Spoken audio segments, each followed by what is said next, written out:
Hello, my name is Mehad Khan, and today I'm here to talk about the UK home care industry market analysis.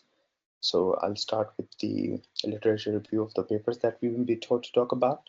So here are the 5 papers and their introduction and findings. I'll just explain one due to the limitation of time. So in the first paper, which we were being given, I found that the abstracts and everything, the whole paper shows that the link of the ordinal trades and the big data analytics can improve the supply chain insights because it provides you the real-time insights in there, and it also enhance the efficiency and decision making for a company. And the foundings here is that it was a positive response as compared to the supply chain, which is without these two things. So if there's no big data analytics in the supply chains, or there is no link of the ordinal trades, then that supply chain will be relatively slow as compared to the one that having it. The rest here are the 4 papers, introduction and the finding outs, but due to the limitation of time, I'll go forward. So, industry expansion over decades. Obviously, the home care industry is expanding rapidly as more people are getting the number of old people here in UK is increasing. According to the rightathome.com.uk, that provides the real-time information about the people and this industry. So it says that 70% people prefer care at home, which means there is a large industry and a market there for new companies as well to enter, and they can have a good market capture there, because this demand is getting increased and there will be a need of more um, companies and the more home cares. So further, I'll go towards the revenues.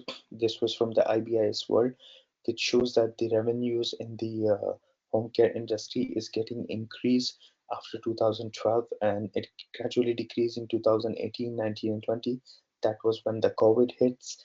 After that, it's gradually increasing, and according to IBIS World, in 2025, it's going to change by 3%, which is $7.3 billion. So next is the descriptive analysis. Here I have taken 4 variables as for this descriptive analysis: profit loss before taxation, net tangible asset turnover, and profit margin. For profit loss before taxation turnover, the mean is much higher than the median, meaning that there are very few large values that pushing the average up. This suggested that the most of values are lower with some of the bigger outliers, and there's a large spread in their values, which means that from 1 to like 766 million, which shows that there's a big difference in the turnover across companies. It means that some of the companies are making good profit while others are losing their money. So a scheme is an outlier for the profit and loss before taxation is highly skewed here, indicating that some very high profit values that not fit in the general patterns. Net tangible asset and the turnover are also somehow skewed with some high values and outliers. Next, we will go towards the correlation analysis. Here I have already marked 3 values, one in red, one in green, and one in yellow. I'll start with the green. What green means? Green means a highly correlation between the number of employees and turnover, which shows that the number of employees, if get increased, it also the turnover gonna also get increased with it. And in the red, we can see that there's a negative correlation, which means that the profit margin and the turnover have a negative correlation, a strong negative correlation relationship between them. This could mean that the profit margin increases, turnover tends to decrease, and vice versa. And in the yellow, there is the low correlation but positive, positive but low correlation, because it's not even near to 1, it's very less. On the other hand, we can see that the number of employees is 0.8, which is very close to 1, which is highly correlated, but 0.01 is not that much highly correlated. So it's positive correlation but very less. It's not even near to 0, no correlation, but it's 0.01, so we will say it's positive correlation, but very, very, very low correlated here. Next, I'll go with the correlation. This is my SPSS.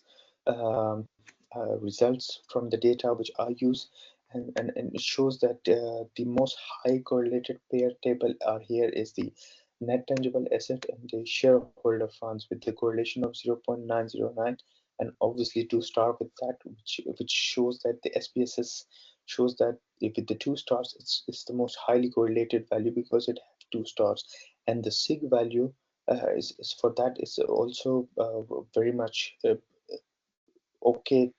We can rely on this because the sig value here for this one is 0.01, which is less than 0.05, so we can rely on it because it's less than 0.05. So it's a good sign. It's highly correlated and the p-value is also in support of that, so we can rely on this. The less correlated pair here is the return on shareholder funds and profit and loss before taxation. And with the correlation of minus 0.058, it's a very weak and negative correlation. So here is my simple regression, and my y, which is my dependent variable, is turnover, and my independent variable is the number of employees. So here we can see that the multiple R is 0.8267. So this is a correlation coefficient which is indicating a strong and positive linear relationship between these two variables, which is the number of employees and the turnover.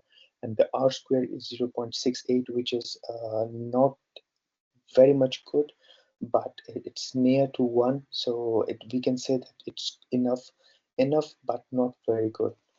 uh, this value shows about like that the 68.35% of the variation in turnover is explained by the number of the employees. So this indicates it's reasonably good fit for the model.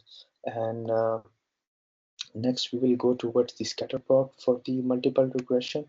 So the linear relationship here between the numbers of employees and the turnover is strong, and it's positive as well, as is indicated a relatively high R square value. As I said, it's 0.68, which means that the 68.36% identifies the dependent variable. So it's pretty much the same thing. It's the on my left axis is my dependent variable. On the horizontal here is the number of employees, which is my independent variables. In comparison to this one, I have already put in a negative regression scatter plot as well, which is this one. And this scatter plot shows a negative relationship between the profit margin on the x-axis and the turnover on the y-axis, which is my dependent variable, the turnover. And the regression equation y is equal to 1e plus 0.7x plus 3e plus 0.8 suggested that as the profit margin increases, turnover tends to decrease. So it's mean one is increasing, one is decreasing. It's a negative correlation. However, the R square value of 0.1779 is quite low. It's very low. We cannot go with that because it's not even close to 1. It's very low. Next, we will this is a negative correlation. Next here is the multiple regression. This is the main thing between one of my dependent variable, which is a turnover, and all the rest of the variables are independent here. And I put a multiple regression on that. So the multiple regression model shows that there's a very strong fit with the R square of 95.94, meaning it explains nearly 96% of the variation in our dependent variable.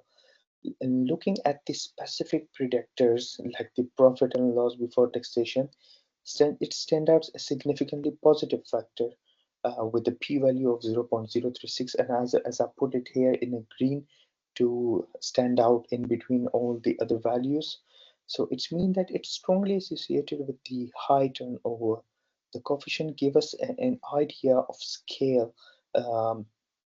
For instance, a 1 unit increase in the profit and profit before taxations translate to a 1.52% increase in the turnover. holding other factor as a constant, just this one and so on. But on the flip side, if a 1 unit increase in the gearing, it negatively impact the turnover, showing that the high leverage could be a drag on the performance. And here the formula of mine is turnover is equal to my coefficient, which is minus 9.99 plus b1 x1 and b1 and x1 b2 x2, which is all the values, which is all the coefficients and its variables. So this is the formula. I put it in here. On the basis of this, the comparison with the turnover and everything, here are some of the recommendations. So this is the website and references. I collect the data from FAME and the reports which I have mentioned that from the IBIS world. Thank you very much from my side.